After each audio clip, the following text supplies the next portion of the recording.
mean, this story goes on and on. This is the Mail. Benefit system incentivizes workers to say they're sick. And the article contains, in about paragraph 4, this idea that it's about £65 billion a year that we're paying in benefits. And once you're on them, Ben, you don't want to get off them. That's the thing. But yeah, there's some incentives that need to be seriously looked at, Jeremy. But I mean, I think it's not easy to get on benefits in the first place. That is the key point. I think people have this idea that you turn up at the job centre, wherever it is, you say, right, I want some money, please. And they basically hand you a blank cheque.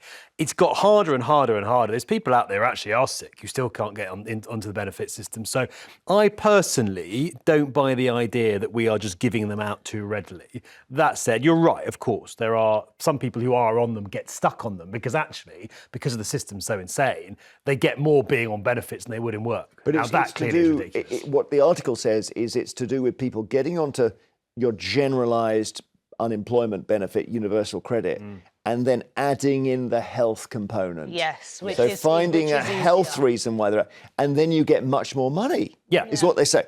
Yeah. But do you see this when you're working for the council? Yeah, I do. I think to go directly from working, or maybe not working, but straight onto incapacity or disability is very hard. Yeah.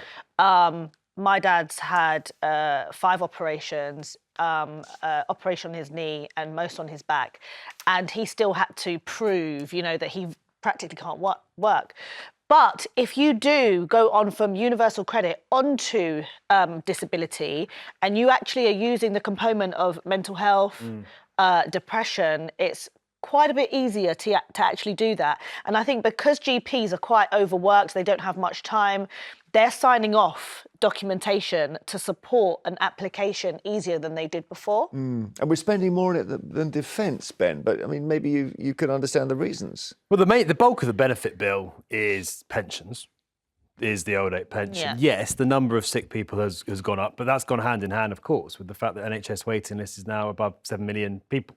No, the figure I gave, 65 billion, was not including pensions. The NHS budget is 128 billion, I think, from memory. Yeah. But the point is it's going up and up and up, absolutely. But that's because people are waiting a year, 2 years to get seen for really common conditions that actually don't need extensive treatment. It might be helped by, 8 sessions of talking therapy. But I've spoken to people on my show who are waiting 2 years just to get that. Oh, yeah. I think we've lost the ability to also have a can-do attitude.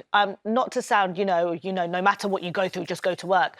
But there was a culture historically of people who may have had certain health issues and they still really wanted to go to work, whether it was to take their mind off of it because they had to for financial reason.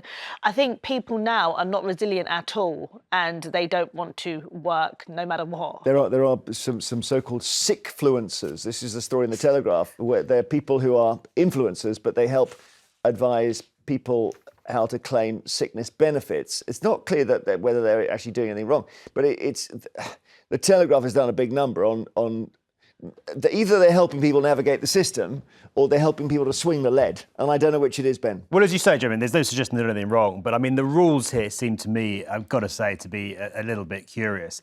People with mental health conditions being given Apple Watches, for example, to help them manage their time.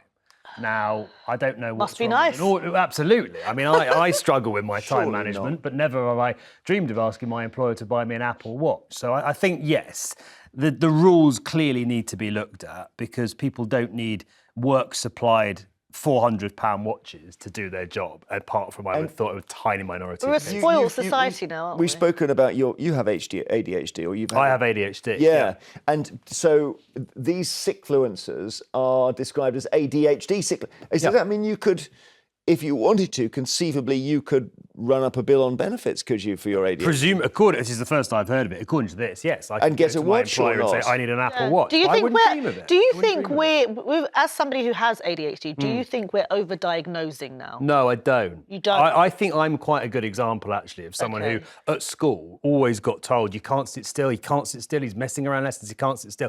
Nobody ever thought to say when I was younger, maybe he's got ADHD.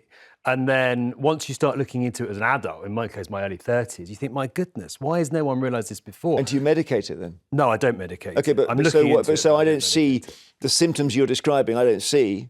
Is that because you're controlling it now or what? What? Yeah. Well, you can sit still.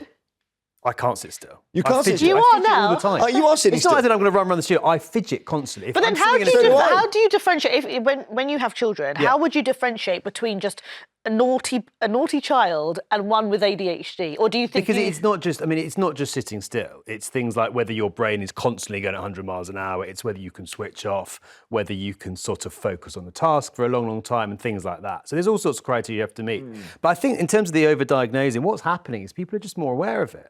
And people actually, I've spoken to a lot of people in their 40s and 50s who have had it all their lives, but only now it's becoming a bit more well known, people are understanding it a bit more, are they coming forward and saying, actually, I heard about so-and-so talking about all their symptoms, that's me. Yeah, but I can't afford it, I though, know, with all of because these I new was talking to ailments, somebody who's though. got ADHD, and I said, "Whew, that's a tricky one. It's so vague." And she said, "Well, I think you might have it."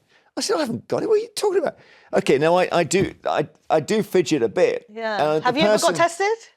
I haven't got it. But why don't you just I go also and think get tested? because I think it is overdiagnosed. No distract. I think it's I just. And we're losing people. We're what am going I into saying? a Okay, if I watch TV, I'm also doing something else at the same time. That's everybody. Yeah. It's not. So My wife will sit and watch social a film media for 2.5 hours. is a The other day, I cause was as well. watching a film while reading a book and playing chess on my phone. And my wife's just sitting there watching the film. And I thought, my Okay, well, goodness, maybe what am I do. doing? What am I Yeah, but doing? that's a superpower. That's not. It That's not a can't- disability. it's not a bad thing. Multitasking is Yeah, now yeah, yeah. ADHD. It has a lot of positives. It has an awful Okay. lot of positives as well.